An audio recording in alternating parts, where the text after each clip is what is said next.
I'm Brian Van and Josh from SportBikeTrackGear.com, and today we're going to do a video review on a cool piece of off-road protection from our friends at Alpinestars. I've got Josh wearing two pieces right now, actually. We've got him wearing the A6 Roost Guard, which is a really serious piece. We're going to cover that in a separate video. And he is also wearing the Bionic neck support SB Special Blend. They found a way to make their neck support more affordable, okay, than the first generation. Still offers basically the same level of protection. They've just used a different material in manufacturing just to make it more affordable to get more people in it, because in the off-road world, neck protection is huge, okay? Very, very important. Let's start off with sizing for this thing. Turn sideways, Josh. The way this is sized is basically going to be your width, back to chest. Simple to use sizing chart we've got on the website. Just click on it. Easy to use.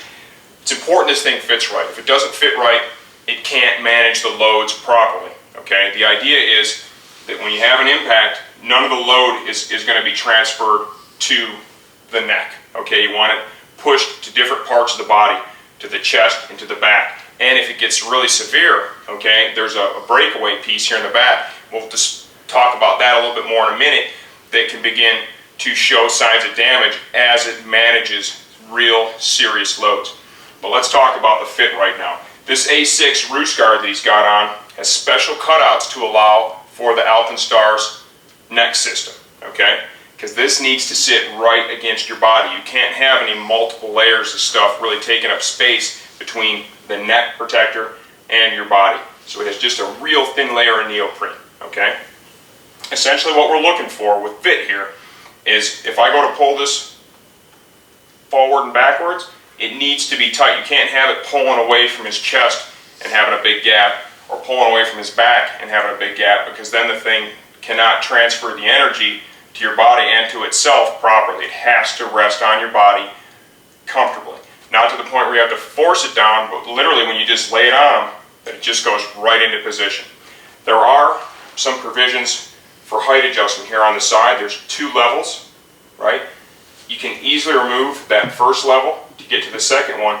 At the end of the day, you just want that touching his traps, okay? And this one literally fits in spot on. You drop it on, the thing is basically right there. Okay, so you can tune that yourself. The idea is to have it just touching in that area.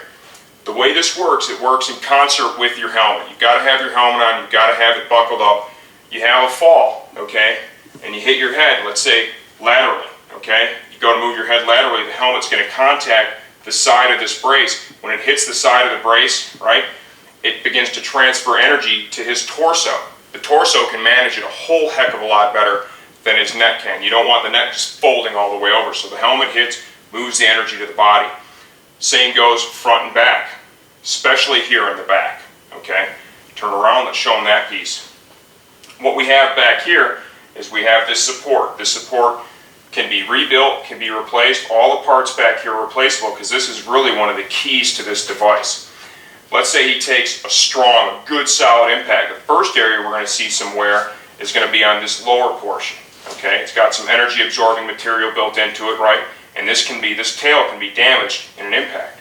Let's say it's a really severe impact, it'll get up into the black portion here, and if it's very serious, it can damage essentially, you know, all three pieces, or get up into this white piece. The good news is all of them are totally replaceable, totally rebuildable, so you can put this thing back together and use it again.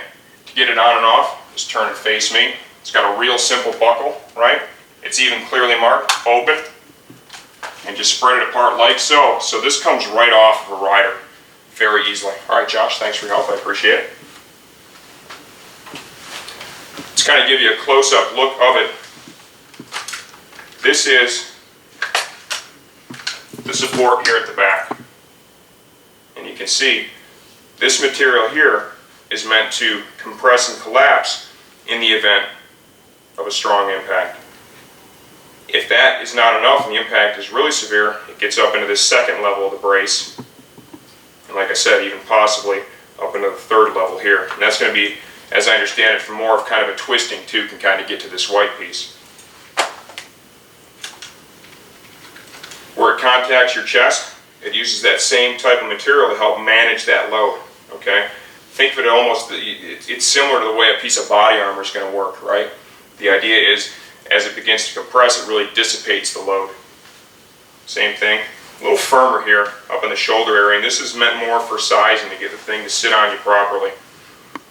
All in all, we think it's a great piece. We love that Alpinestars is always pushing the technology further forward to protect the riders. The neck injury thing has been huge in the off-road world, and there's a couple of companies out there, one of them being Alpinestars, has done a phenomenal job at trying to prevent those injuries. I'm Brian Van from SportBikeTrackGear.com.